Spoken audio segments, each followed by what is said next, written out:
Perkenalkan, nama saya Elin Cynthia Daga. Saya dari kelas 12 IPA 2 SMA Kristen Citra Bangsa.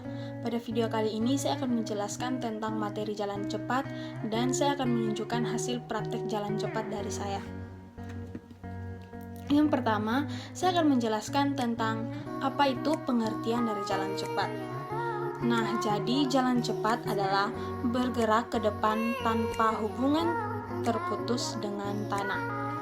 Setiap melangkah, kaki depan harus menyentuh tanah sebelum kaki belakang meninggalkan tanah. Saat melangkah satu kaki harus berada di tanah, maka kaki tersebut harus lurus dan lutut tidak bengkok dan tumpuan kaki dalam keadaan posisi tegak lurus. Dalam jalan cepat, nomor-nomor yang diperlombakan adalah sebagai berikut. Untuk putra 20 dan 50 km, sedangkan untuk putri 10 km.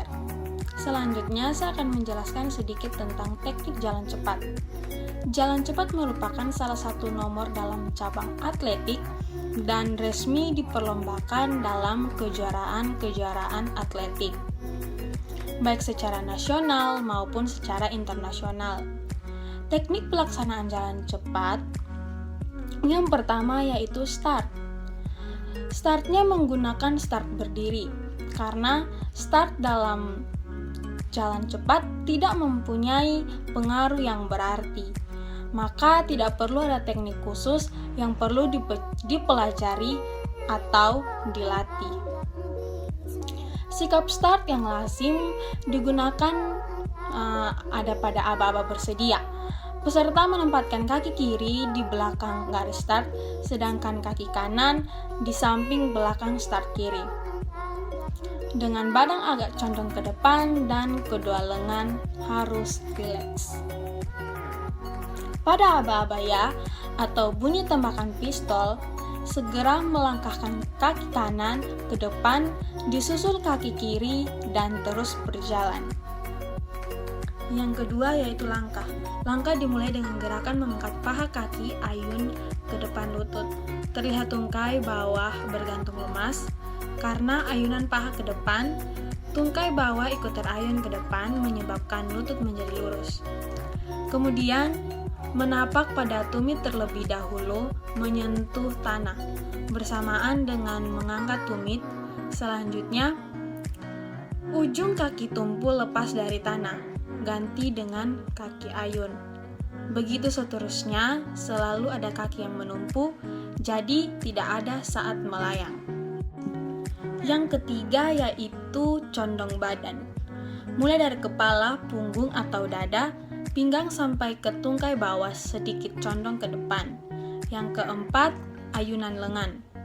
Siku ditekuk kurang lebih 90 derajat. Ayunan lengan kiri ke depan bersamaan dengan mengangkat paha dan kaki kanan. Sehingga koordinasinya adalah lengan kiri bersama dengan kaki kanan dan lengan kanan bersama dengan kaki kiri. Yang kelima yaitu finish. Tidak ada teknik khusus gerakan masuk finish dalam jalan cepat. Biasanya jalan terus sampai melewati garis finish. Baru dikendorkan kecepatan setelah melewati kira-kira 3-5 meter. Untuk memperoleh langkah-langkah yang benar, maka pemindahan badan dan kaki satu ke kaki yang lain harus nampak jelas. Ini kelihatan pada gerak panggul. Gerakan ini perlu dilatih agar terbiasa melakukan teknik jalan cepat yang benar. Jadi, sikap dan gerakan jalan cepat adalah badan dalam posisi tegak, pandangan lurus ke depan dan siku ditekuk, tangan dikepalkan dengan rileks. Lalu, saya akan menjelaskan tentang karakteristik jalan cepat. Secara umum, karakteristik gerak dasar jalan cepat tidak terlalu berbeda dengan karakteristik gerak dasar jalan biasa. Hanya pada beberapa gerakan tertentu, gerak dasar jalan cepat lebih kompleks. Adapun karakteristik gerakan dasar jalan cepat. Yang pertama yaitu angkat paha kaki ayun ke depan lutut. Yang kedua, tungkai bawah bergantung rileks sambil mengayuh paha ke depan. Yang ketiga, Tungkai bawah ikut terayun ke depan sehingga lutut menjadi lurus. Yang keempat, saat mendaratkan kaki ke tanah, terlebih dahulu harus tumit kaki. Yang kelima, bersamaan dengan mengangkat tumit, ujung kaki tumpu lepas dari tanah ganti dengan kaki ayun.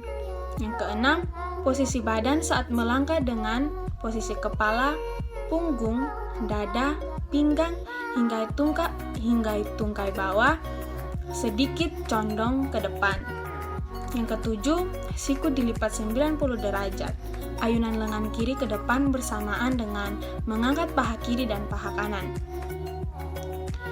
Koordinasi gerak yang terakhir yaitu koordinasi gerakan dilakukan antara lengan kiri bersamaan dengan kaki kanan dan lengan kanan bersamaan kaki kiri jalan cepat.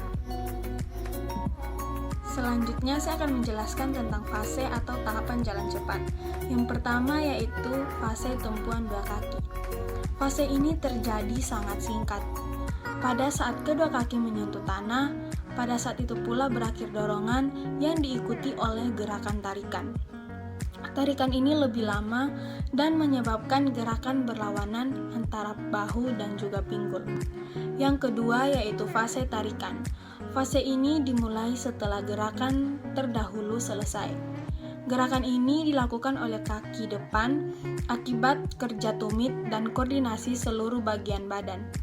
Gerakan ini selesai apabila badan berada di atas kaki penopang. Yang ketiga yaitu fase relaksasi. Fase ini berada antara selesainya fase tarikan dan awal dari fase dorongan kaki. Pinggang ada pada bidang yang sama dengan bahu, lengan vertikal dan paralel di samping badan. Dan yang keempat yaitu fase dorongan. Fase ini dilakukan apabila fase terdahulu selesai dan bila titik pusat gravitasi badan mengambil alih kaki tumpu. Untuk penjelasan yang terakhir yaitu tentang peraturan jalan cepat. Pada waktu melangkah, satu kaki harus selalu tetap kontak dengan tanah. Lalu, diskualifikasi atau larangan melanjutkan perlombaan. Itu disebabkan oleh yang pertama, gagal atau tidak memenuhi definisi jalan cepat pada waktu perlombaan. Yang kedua, melakukan pelanggaran pada saat perlombaan berlangsung. Yang ketiga, pada saat lomba jalan cepat yang dilaksanakan di trek atau lintasan, peserta terkena diskualifikasi harus meninggalkan lintasan. Jika perlombaan jalan cepat dilaksanakan di jalan raya, peserta yang kena diskualifikasi harus mencopot nomor di dadanya dan segera keluar dan meninggalkan perlombaan tersebut.